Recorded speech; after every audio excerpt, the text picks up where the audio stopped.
Thanks, John. Good job, so good.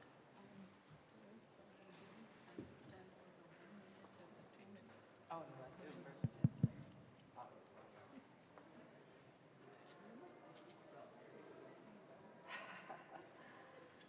Not too bad. This one wasn't as bad as the Easter Vigil. Oh my That one God. was like, That was terrible. Oh. Yes.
Well, well, well, good evening.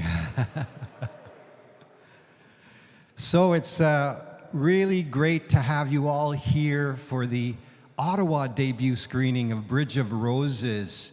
I got to see the international debut screening in Cap de la Madeleine on Thursday night.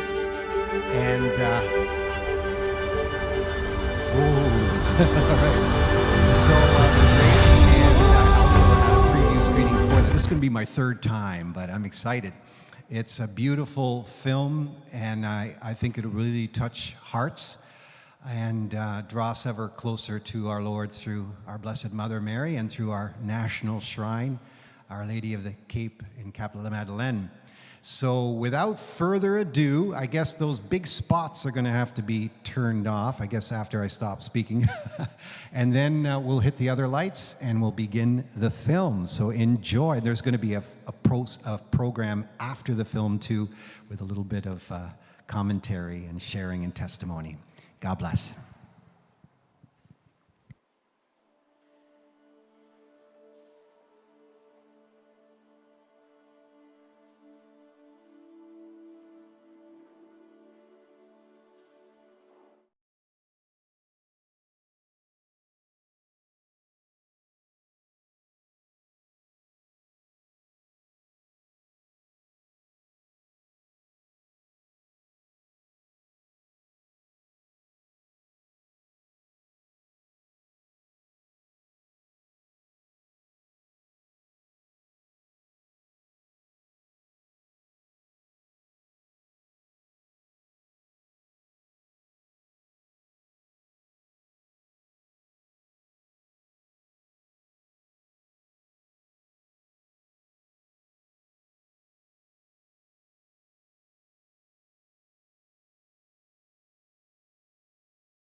What a joy to be here tonight with you.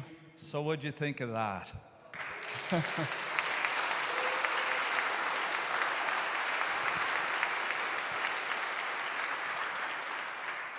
First of all, I want to thank you, Your Grace, for coming and celebrating the Mass, the 10th anniversary of Father Bob. Very special for all of us. Thank you so much. Thank you.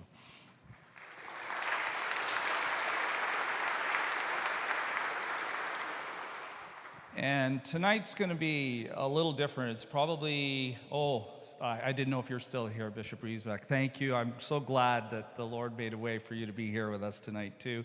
And, of course, your brother companion priest.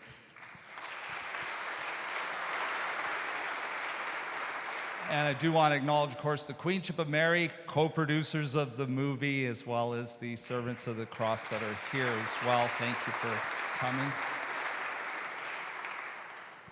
And as you can tell from beginning to end, I mean, there's just so much in the film. You know, we cover 300 and some odd years in, 65 minutes. And really, those are all dots connecting in my head that Kevin will tell you over 2 or 3 years that, we would just have tons of conversations. And tonight, as I said, it's going to be a little bit different because I think it's important that the unique connectivity that actually began right here at St. Mary's and is connected to Blessed Sacrament. I just think it's important that we talk about this. We won't be doing this at other screenings because, other people, it won't be as meaningful. First of all, just when Angelina and I were married here 17 years ago, was there people here for that? Okay, so I see, oh yeah, Father Roger, that's right. So a few of you were here. And of course, so Father Bob, very meaningful for Angelina and I. I came back into the church. Angelina was received into the church here at St. Mary's. So St. Mary's is incredibly special to us. And of course, Father Bob. And I just one little funny incident with Father Bob, because I know we all have Father Bob stories. And Chris Keys, you're here too, I think. If I saw, where's Chris? He does great imitations of Father Bob, so I know mine won't be as good, but I remember going back, and Father Bob, I guess because I'd come back into the church, he goes to me, "Wow, Dennis, I'm proud of you." And I went, "I'm proud of you too." I felt like such a funny guy. What am I saying? I'm proud of Father Bob. Anyways, I was tongue-tied. So anyways, I want to just fast forward because, when you come from Protestant circles and then you start entering Catholic ministry, I mean, Angelina and I were running this Christian retreat in Val-des-Bois, Quebec, and quite honestly, we had no idea if we'd be ever going into ministry at all again. I was going back into real estate. But by the time we got to 2013, a very interesting thing took place. And this is why this is very important that I share it, because it took place right here. Now, you may have wondered, why did Dennis at the beginning of the story say this is the greatest story never told? Well, the part that I'm referring to specifically is the part that we discovered that Father Luc Disselin made that vow to begin enrolling people in the confraternity. That's what he did in 1867, that vow to enroll people in the confraternity. So fast forward, I want you to just remember that. So fast forward to here, and we were parishioners here were we parishioners? I can't remember. We were parishioners here at the time. And a dear parishioner said to Angelina, "I think Mother Mary wants to come and visit you." And she met Angelina and gave her an 18-inch traveling statue of Our Lady of the Cape to bring home. And we didn't know, of course, of who Our Lady of the Cape was or anything. We didn't know anything. But look at this one little act of faith. And we brought the statue home, and we started praying, and we really received some wonderful favors. And we started going on, Thanksgiving pilgrimages to Our Lady of the Cape, not knowing where any of this was going to go, quite frankly. It was really quite remarkable. And then we found ourselves at Blessed Sacrament. And I remember Father Francis Donnelly started doing healing masses. Remember? At Blessed Sacrament Parish. And I just had this sense that Angelina was supposed to be praying for people at that side altar with Our Lady of the Cape. So Father Francis would be preaching, and Angelina would be praying for people, and she was amazing. I'd be playing up there, and Angelina would be amazed at how people were just so loving on Our Lady of the Cape. You know, it was just such a drawing to Our Lady of the Cape. It was just so beautiful.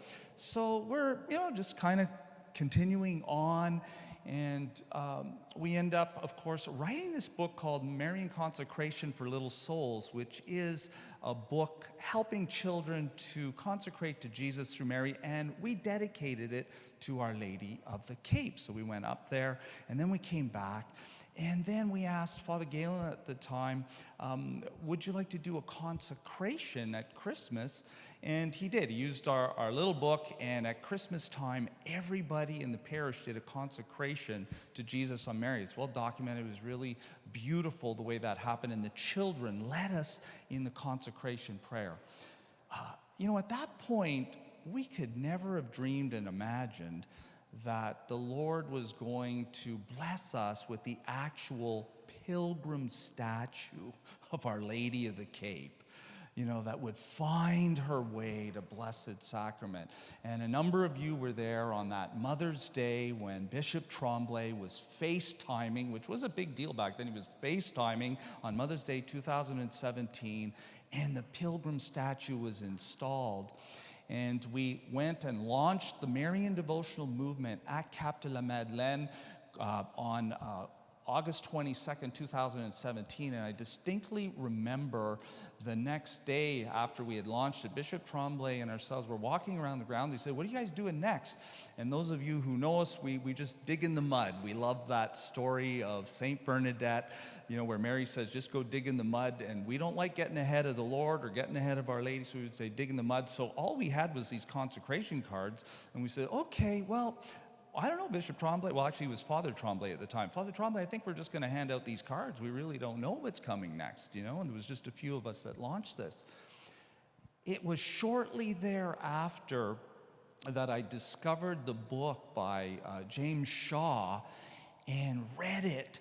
And I read it, and I went, oh my goodness, we've all kind of missed this piece of the confraternity of the Most Holy Rosary. And I remember calling Father Tremblay saying, Father Tremblay, you could be the Father Luc de Salève today. Let's reestablish the confraternity, And look at what happened back then. And he enrolled 3,000 people in 5 years. And wow, So anyways, on the feast of Our Lady of the Miraculous Medal, he actually got permission for us to be able to do that, and we started enrolling members in the confraternity. We have some people here who actually are on our little red register of those first names that signed, And this is significant because look at what Father Luke's vow has led to. And this is what I'm hoping you're catching, is that this time around, just how Our Lady, in a very, very subtle way, has made her way to the capital because, she's come here to Ottawa where people are loving on her. And she came to a small community of people at Blessed Sacrament who said, you know what, we'll enroll in the confraternity. And I remember enrolling them in the confraternity and wondering, is this only for Canada? Because Angelina and I had prayed, would love to, Lord, help you evangelize Canada. And one morning in particular, I said, I wonder if anybody from Australia would ever enroll in our confraternity here in Canada. And 24 hours later, we had a confraternity enrollment from Australia. We knew Our Lady was involved. That happened one more time with Russia, if you can imagine. So those two places. So we got the idea, wouldn't it be amazing if other Marian shrines around the world would begin to duplicate what we're doing at the Cape? So in other words, Our Lady of the Cape would be the seed of this worldwide renewal of the confraternity. And this was pre-pandemic, of course. it means so much more now that we're in the pandemic. And you can see, I mean, Mary's smart. Jesus is smart. This is pandemic proof. They can get people praying the rosary all around the world using this model, and it doesn't matter what's closed down. You cannot lock down the rosary. And as Father Lawrence Lew said, doesn't matter if you're by yourself in a sick bed, you're still connected. Now, why is this important? Because the Catechism of the Catholic Church in section 1432 talks about conversion comes from grace, grace that it's unleashed on a person's heart. And what is the most powerful way to unleash grace? The confraternity of the Most Holy Rosary, all of us praying together, united together around the world, will unleash a torrent of grace. So that's what this whole film is about. It's about inspiring a global movement of confraternity renewal. One other story that I need to share so that you'll know that this is not in the mind of man that this came from. You'll notice in the film, Father Lawrence Lew, he is the promoter general of the Most Holy Rosary for the entire Dominican order. He's the one that you see on the film from the Rosary Shrine in the UK. On the exact day that we emailed him in December to ask about meeting him to speak to him about this particular program of duplicating confraternity in other shrines, he had an email from a rosary priest in Croatia telling him to get in touch with this couple in Canada on the same day. He knew that this was Mary's plan, not our plan, not his plan, Mary's plan, and that's why he calls it Mary's blueprint. And this film is about promoting Mary's blueprint to unite all of us in prayer. Now we, as Father Roger just said, launched this movie 2 nights ago, and I really had a sense from Our Lady in prayer in the morning that she was saying, this is going to be like a confraternity Pentecost. And Bishop Scott was talking about Pentecost in the homily. And Father Roger, when you were at the Cape with us a couple of years ago, you alluded to Father Bob's famous phrase, you got to give God permission. But then you said, what is the best way to give God permission? Give Mary permission. And that's really what is taking place here in a very significant way. So Confraternity Pentecost, we launched it, the movie, as you know, just 2 nights ago at the Cape. The next morning, I got an email from the director of Our Lady of Good Help, which is the only apparition site in the USA that's approved. And I was in tears when I read his email because it was an affirmation of what I'm talking about. In his email, he said that on October 7th, they processed the Blessed Sacrament, said Holy Mass, and enrolled 1,100 members in the confraternity of the Most Holy Rosary. One day. So we are starting with 5 Marian shrines. We have Rosary Shrine in the UK, Shrine of the Immaculate Heart, Our Lady of Good Help, Blue Army Shrine is coming on board, and of course Our Lady of the Cape is the seed of it all, of this confraternity renewal around the world. So we are all being written into this story in a very intentional way. Anybody who really kind of just looks at all the pieces realizes, oh my gosh, this is heaven at work. I can tell you when Angelina and I met with Bishop Tremblay and Cardinal Lacroix earlier in the year, he said that the church comes to affirm when heaven is moving. And he gave us his apostolic blessing and that sense of this is, of support. We also met, and you heard Father Roger allude to Archbishop Rino Fisichella, by way that he is the president of the Pontifical Council for the Promotion of the New Evangelization. And he is the one who oversees all of the shrines that are now under that Pontifical Council, which is where encounters with God take place. So this is all about the new evangelization. It's all about conversion, and it's all about using the power of the Most Holy Rosary. And we are amazed, and with this I'm going to ask the filmmaker, director, Kevin, to come up and just speak from your heart, brother, on how this came together, because it really is supernaturally infused. So I'll leave that to you. Thank you, Dennis. He's the real deal, this guy. This beautiful couple here are the real deal. Would you please put your hands together again, because I'm always inspired by these two. Such faithful witnesses. I feel like a real thorn here between two roses. Sorry. I try them, but let's stand up just real quick. I got 5 minutes, and I promise I'll be real quick. But let's just stand up and just stretch for a little bit, because I know you've been sitting for a while. Dennis has been so kind just to allow me to share, because I am bursting at the excitement, at the joy that came from making this film. And I got to tell you, and with all the films that I've ever done, it's always the credit roll that just brings me so much joy, because each and every one of you has your own credit roll story that we'll all have at the end of our life. But this film has so many special moments.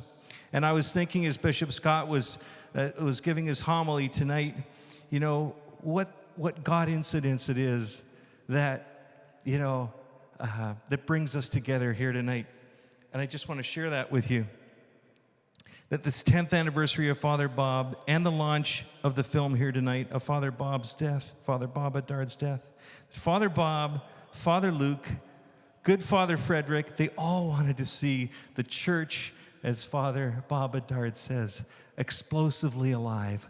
Like I could say Father Ben, Father Luke kneeling down and praying, God, bring this church back to life. There's nobody here. We need to fill up these pews again and give you honor and glory. How are we going to do that? We're going to do it through Mary. Mary is going to make the church explosively alive. And so I love that. And I was thinking about that tonight, and I thought that was just beautiful. And you did a great job tonight. Give it up for Father Ben. Yeah, Father Ben St. Paul. I know. Humility is at the heart of the companions. Humility is at the heart of the companions. But you did a great job. And where's Bishop Scott? Where are you? Did he have to leave? You see, that's how humble he is. He didn't even want to be here but he do a good job. He do a great job. Yeah. And then the passion of dear Father Roger, like every time we saw it, and Everett's here, Everett who edited it, we were always kept alive and awake in the edit suite, even in the wee hours, by your passion. And so, Father, you did a great job. And of course, Father Mark, where's Father Mark? He had to leave too. See, he's another humble guy. But this is a great job. And Father Mark, oh my gosh, so busy, but taking the time. Our Lady is so important. And Archbishop, it's nice to see you again. I forgot to say hello to you. And Bishop Christian, thank you so much for being here tonight. Just means so much for somebody who gave my ministry, my media company, kind of over to the Lord a number of years ago. And to feel that support is just so encouraging. I know everybody likes hearing about little favors that happen. Mary, my dear wife, who's here tonight, she said to me, you should really, because I've been sharing with her all through this, all of the little favors that have come down. And some of them have felt like little mini miracles throughout the filming. And so I started writing them down on her behalf, because she always has the best ideas. Right, dear? Yes. And of course, the biggest blessing was being able to give honor and glory to God through the Blessed Mother. She gets all the credit. She's the executive producer of this one. So to the Blessed Mother, that was one of the biggest blessings. Meeting Dennis and Angelina, that was a huge blessing. Talking about the confraternity in the beginning, and my head spinning, going, confra what? Confra, how is that got to do with the... Trust me, he said, trust me. I had trouble trusting in the beginning, but now I don't worry about that anymore. I just try and go, okay, Dennis, you are a visionary. Angelina, you are a visionary. And so it is by the making of this film. That's a blessing, a favor. Dennis introduced me to our first benefactor, a woman who wanted to remain anonymous, wrote a blank check, told me a beautiful story about a conversion of her husband on a deathbed. I was in tears. She said, here, go make a film. Here's some seed money. I don't want anything in return. I don't even care if it's made. I just know that Our Lady wants me to do this. I was like, and then the weight of making the film was all that much more heavier because of the trust of these people. And then we wanted to film the ice bridge, which was going to be the center of the show. And there was no snow for the making of the ice bridge that we wanted to film. I said, you know what? We'll go to Winnipeg. Let's go to Winnipeg. And we'll film it there because there'll be snow. We went there, and my buddy Louis, who makes films out there, he says, sorry, man, there's no snow. But sure enough, Our Lady provided a snowfall, a big storm the week before we got there. And I was so grateful. So don't tell anybody, but we shot that in Winnipeg. Then the pandemic happens. And we're right in the middle. It's like, what? Hey, you want us to make this film? We have to shoot in the UK with Father Donald in Steubenville. Well, what are we going to do? She said, don't worry, just keep walking forward. Mother's Day last year, I felt this little tap on the shoulder of Our Lady, and she just said, just continue moving. I called Dennis. I said, okay, I think we're just going to start a little crowdfunding campaign. What do you think? He says, let's go for it. Let's do it. And we prayed about it, and boom, companions start coming on. Companions of the Cross, we believe in you. Queenship of Mary, we believe in you. All of these other partners, the Knights of Columbus, we believe in you. And they started coming forward. Then we had to get access to the shrine in the middle of a pandemic. Oh, and by the way, dear Oblate Fathers, we want to take the crown off the Blessed Mother of the miraculous statue because all of this happened when there was no crown on her head. Yes, we'd like to shut down the shrine for 3 days, and we want to film in there. What do you think? Oh, man, I didn't know the bishop was going. Yes, Our Lady made it happen. We got there. They took the crown off this miraculous statue. I was like, who did? Did you do it? I thought it was Martin that did it. Father Ben took the crown off. Oh, awesome. Well, then you were anointed. That wasn't anointed. So the crown comes off. And of course, just having Bishop Scott there, Our Lady used the pandemic and a little downtime for these wonderful, incredibly busy priests and bishop to be part of the film. I was so blessed, that time down. Pierre Lacroix, the guy in the film. You know the guy in the crutches? He's there with Father Luke and Blessed Jansoon. The guy who played, just a beautiful man who played it. And I said to Martin, who's in charge of operations at the shrine, I said, we need some crutches for this shot. Can you find some crutches for us? Because he's an infirm man. He says, I'll go find them. And he brings them out and he puts them there. And it was just beautiful. They were perfect. They were old. They just worked great in the shot. I get an email a week later from Martin, the operations manager. He says, you know, sorry, now I'm doing my French accent. I guess I shouldn't do it. You know, I went to put the crutches back in the archive of the shrine, and I found a picture beside it. Do you know whose crutches those were, he says. I said, no. He says, they were Pierre Lacroix's crutches. They were donated to the shrine. He had no idea when he brought them out. And I thought, another little kiss from Our Lady. I was blown away. I lost my editor in December of last year, 9 months before we had to finish this thing. And I went, Lord, what am I going to do? And he brought me this beautiful young man by the name of Everett Lemon, who spent more time on this film than I did, because he looked at all of your faces every single day, cutting it together, working with me. I got a good view of the back of your head for a number of months. But Everett, you're a good man. And he wanted to come out and be with us tonight. So he's traveled with me for the last 3 days, me and Mary, and God bless you, man. You've sat through a number of rosaries and a number of masses, and so God bless you for doing that. He's a good man. Yeah, just a couple more little graces, because I know we need these stories. We got to share these stories, because it's stories that instills faith. When I was writing the opening sequence for Father Butteau, played by Father Adam Voisin of the Hamilton Diocese, I was writing, and the first part of anything is really difficult to write. And so I'm there, and I got my fingers, and I'm looking on the computer, and I'm looking out the window, and all of a sudden, I just felt the urge to pray to good Father Jacques Butteau, who really, he never got any fame or glory. Not that he would want it. But I just felt this real, so I prayed to him. I said, just inspire me.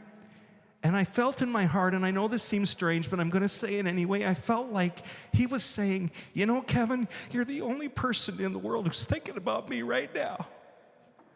And I thought, we need to celebrate these champions of the faith, because he didn't know what was to become of this beautiful place. He laid his life on the line every day, and served these peoples. And so I pray for the intercession of Father Jacques Butteau, and I encourage you to do the same. And I started writing, and it just started flowing. Because I've never written drama before. I've hired people to do it. This one, we were on a tight budget, so I just did it myself. And what the heck? You got to live with what's on the screen. We felt protection. We felt love. Oh man, St. Michael protected us in so many ways. Horrible snowstorms on the way to shoots. Oh my gosh. When we didn't need the snow, then we got the snow. And boy, oh my gosh, we went for the Cape filming. It was just terrible. But anyway, protection. A couple last stories. I said to Father Lou at the beginning of this, I said to him, you know what, I've been doing so many talking head interviews. What could we do to make this a little bit more interesting? I said, if you could set up a confraternity altar, a sodality, where would it be? He said, well, I would love for one to be at the shrine in Jerusalem, at the Dormition Church. I said, well, how quickly could you make that happen? Because I'd love to follow you doing that there. He said, no, it's going to be too hard. He says, 3 different churches that we have to go to. It'll just be too much. Do you know, when we finished filming, he emailed after screening the film. He says, you'll never guess what happened this morning. I got an email from a gentleman who lives in the Holy Land, who knows all 3 churches. And he says he's got permission to set up a confraternity at Dormition Abbey, is it? Dormition Abbey in the Holy Land. No contact, didn't talk to this person before. He approached him. This is how Our Lady is working in this film. The last story I'm going to share with you is one that's personal, because I think we need these. During the production of this film, my daughter lost a child through, sorry, I just forgot. A miscarriage, thank you. And it was a difficult thing for our family for many reasons. And she wanted so badly to get pregnant again and to carry this child, because she had trouble keeping all the levels and all the stuff that I don't understand. My wife does, she's a nurse. And so we prayed to this guy, this blessed Jansoon, because he was like on my heart, and we were filming, I was writing about him at the time. I said, blessed Jansoon, please, please, just keep her well, keep her healthy to have this baby. I'll tell you, man, even the doctor or the midwife who was taking care of her couldn't believe what happened. Everything went fine. She had her baby Noah, our grandson, and I'll be forever grateful to the intercession of Blessed Jansoon, one of Canada's greatest saints, and I believe will become a saint very, very soon. So thank you, Blessed Jansoon. Yeah. Thank you. And lastly, one of our crew members who really didn't know too much about Mary, he called me in the middle of this production and said, my wife is going to lose the baby. And we had talked about this because we were very excited that they were pregnant. And so I called up Dennis. He's not a very faithful, he doesn't know the faith. We try and teach and be witnesses, but I just said, I'm going to ask for prayers. And again, Marian Devotional Movement kicked in. And I said to him, as I wrote his thank you and the check for his work, I said, you have been staring into the eyes of Mary, as he was one of the people involved in the animation. You've been staring into the eyes of our dear blessed mother for many months now. Do not discount that. And this baby was born. Again, doctors shaking their heads. How did this happen? And they had a baby boy. Our Lady, Jesus, the saints, all of the people in that film, as Dennis says, have been written into the story by Our Lady. And you are too. My favorite thing about every movie is the credit roll, and each and every single one of you is there, and your witness being here tonight. God bless you, priests and bishops, for being here. For without you, we would not have the sacraments. Thank you for responding to Our Lady's call. I am honored and humbled to have directed this film. God bless you.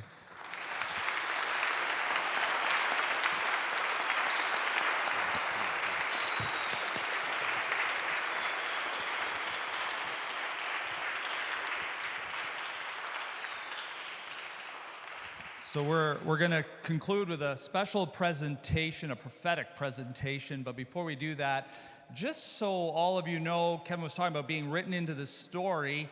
Well, how many of you like reading Matthew Kelly books? You know, a lot of you read him.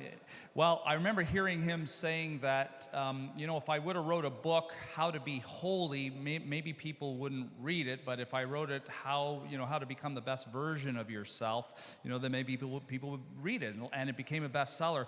So we want to inspire movie missionaries, and the idea is that people will share the movie, stream the movie, so that people will enroll in the confraternity, and that is already happening. So to do screenings, to do sharing, just go to moviemissionaries.org, moviemissionaries.org, to get just all the info that you need to be able to help spread the message of the confraternity. So now we're going to pay it forward, and we figured if Angelina got an 18-inch statue and all this took place, well, what would happen if we upped the ante and gave someone special here a 24-inch statue? So this 24-inch statue is for you, Archbishop Donfus, on behalf of the Marian Devotional Movement. It has been blessed by Bishop Pierre-Olivier Tremblay when he was rector of the shrine, and we'd love to present you this statue. With the pandemic, are we allowed to do that? I don't know.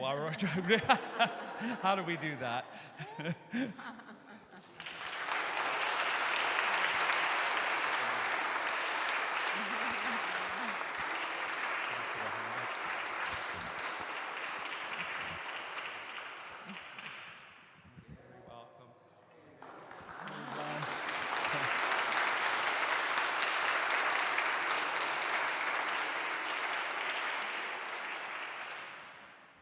And we were wondering if you might have a few words for us as Archbishop of Ottawa. Thank you. So good evening, everyone. I knew a little bit of the story before, and I agree this story needs to be heard, but now the story can also be seen. And so this is awesome. This is a very, I think, beautiful medium through which we can evangelize and invite the people to encounter Christ through the intercession of our Blessed Mother. And so Our Lady of the Cape is gonna come to our rescue. She has already done many favors, and so I truly believe there will come many blessings upon our diocese and our country through the confraternity of Our Lady of the Holy Rosary. So thank you, Dennis, Angelina, for your wonderful work, and prayers and blessings to you all. Thank you for being here tonight.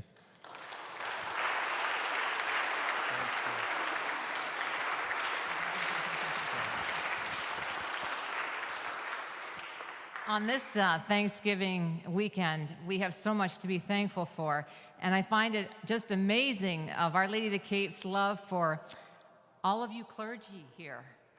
I find it amazing how Father Roger, Our Lady of the Cape, our Blessed Mother, we thank you for your love for him and that you had him crown you with the miraculous traveling pilgrimage statue after she came out of the Cape Shrine. You were the priest that got to crown her before she got installed here at Blessed Sacrament. And since then, you've been with us to Our Lady of the Cape. We want to thank you, Our Lady of the Cape, our Blessed Mother, for your love for Father Ben and having him play Father Luke in your film for you. We want to thank you, Our Lady of the Cape, our Blessed Mother, for having Father Dennis be the priest that blessed the miraculous, well, yeah, she's miraculous to us because we have a miraculous grandson baby that was born from our daughter touching her womb. For the Marian Devotional Movement statue, you came with us to pick her up, and you were the one who blessed her. We want to thank you, Our Lady of the Cape, our Blessed Mother, for your love for Father Tim, who was the spark and the inspiration of the Canada 54-day novena that we have started and we've been praying. And has, Mother Mary, you've given us so many graces through this. It's just been incredible. We want to thank you, Our Lady of the Cape, our Blessed Mother, for your love for Father Francis, for having him do these healing nights that allowed your children to come and pray with you with this 18-inch statue. Because if you didn't have those nights, Father Francis, they wouldn't have came to love on her, and then maybe she wouldn't have came to Blessed Sacrament to bless us with her miraculous traveling pilgrimage statue. And we want to thank you, our Blessed Mother, Our Lady of the Cape. What also came to me to thank you, Archbishop Marcel, because we found out, my husband found out, that the miraculous statue of Our Lady of the Cape at Blessed Sacrament she traveled Canada and the United States. She came to where you were from. Is that right, my love? St. Boniface, yeah. St. Boniface, yeah. And we want to thank you, Our Lady of the Cape, Blessed Mother, because you had our Archbishop Marcel, you were the one who crowned her at that night's convention in Toronto, when we had her there in Toronto. I don't know how long ago that was, but it was before she was installed. And now that you're actually here as our Archbishop in this diocese, we find that amazing. We have been so privileged to be witnesses to how specifically Our Lady of the Cape, she has all these titles and invocations. I don't know if you know of any other title of Our Lady that has all these invocations and titles. Our Lady of the Cape, Notre Dame de Cap, Queen of Canada, Queen of the Holy Rosary, the Pilgrim Queen, the Universal Queen, the Sovereign of Canada, the Protectress of Canada, the Immaculate Conception. And just recently, June 22nd of 2020, she got the name Our Lady of the Cape, Queen of Intercessors. All of these invocations and titles go directly to her. And we have been witnesses of how she has blessed so many people, including many of you here tonight, specifically and also through her statues. Traveling statues, she's a pilgrim queen, she loves to travel. Visitation programs, like my honey just told me recently, they work. If you ever have an opportunity to have her come to your home, don't say no.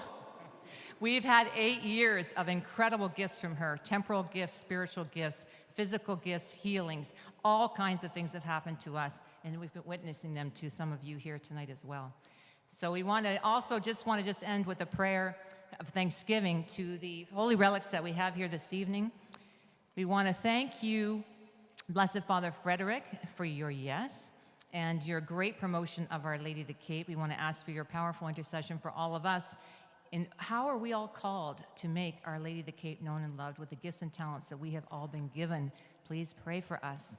We want to thank you, Blessed Mother Marie Leone. You received a miraculous healing through her powerful intercession. Please thank Our Lady of the Cape for all the healings that have happened through her intercession as Our Lady of the Cape and as Queen of the Holy Rosary, too, up at the shrine.